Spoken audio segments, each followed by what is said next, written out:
Welcome to Symposia Soundbites. I'm Andy Vance with Feedstuffs here on behalf of Balchem, and we're at the Cornell Dairy Nutrition Conference where a number of professionals in the dairy nutrition space gathered to talk about some of the biggest issues, the latest research, trends, and topics.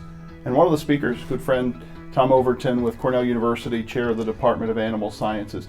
So if you had to distill your talk at this year's conference down to 60 seconds or less, what did you talk about?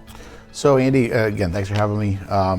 We're talking about nutrient supply to transition cows. So it's an area we've worked in for a long time as a research group. The specific focus of my presentation here will actually be on choline and methionine, which are two nutrients that have received a lot of attention relative to the transition cow biology and potential effects on performance and metabolism of cows.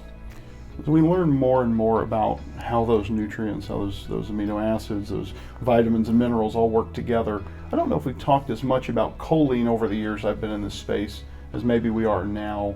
How has that sort of risen in importance based on your research and what you're seeing? Well, so again, we've been part of this, but there's been lots of research groups over time that have really worked on choline specifically. And the data are actually remarkably consistent over time in terms of connecting the dots between choline, liver fat metabolism, so helping those cows export fat out of the livers, which actually is the same way choline works in chickens and other species. And then in turn, having a healthier liver, which in turn helps those cows get off to a better start from a milk standpoint, and likely other aspects of performance and reproduction too. You start with the research, the data, the work that you and your colleagues are doing, and then take it to that application step. Which Cornell does quite a lot of. If you're putting this in terms for a nutritionist out working in a herd, what are the takeaways, the 2 or 3 things that you'd say, hey, here's what you should know? Well, I think at least again relative to the transition cow, quite a consistent story relative to choline anyway, and strategic supplementation of that nutrient in the transition cow. I think some of the more recent data out of Florida connecting the dots relative to choline effects, feeding choline during the pre-calving period on the calf certainly are interesting and merit more look as well. And that's another area where as nutritionists, we're just really beginning to think about how we feed or manage mom, how that affects how that calf does after she's born.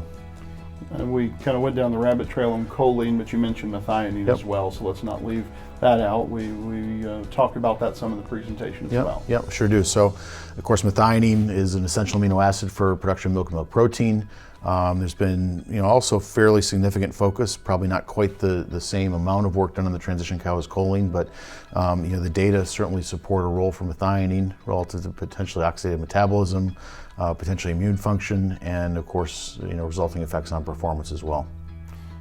If someone walked out of your presentation having taken thorough notes, what's the one thing that you want to make sure they wrote down from your talk? So I think there's lots of and of course, biochemically, choline and methionine are connected through methyl metabolism, and so there's certainly some discussion of interchangeability of those nutrients. But I think the data really don't bear that out. The data bear out that they act distinctly in these transition cows, and certainly can make a case for supplementation of both, frankly.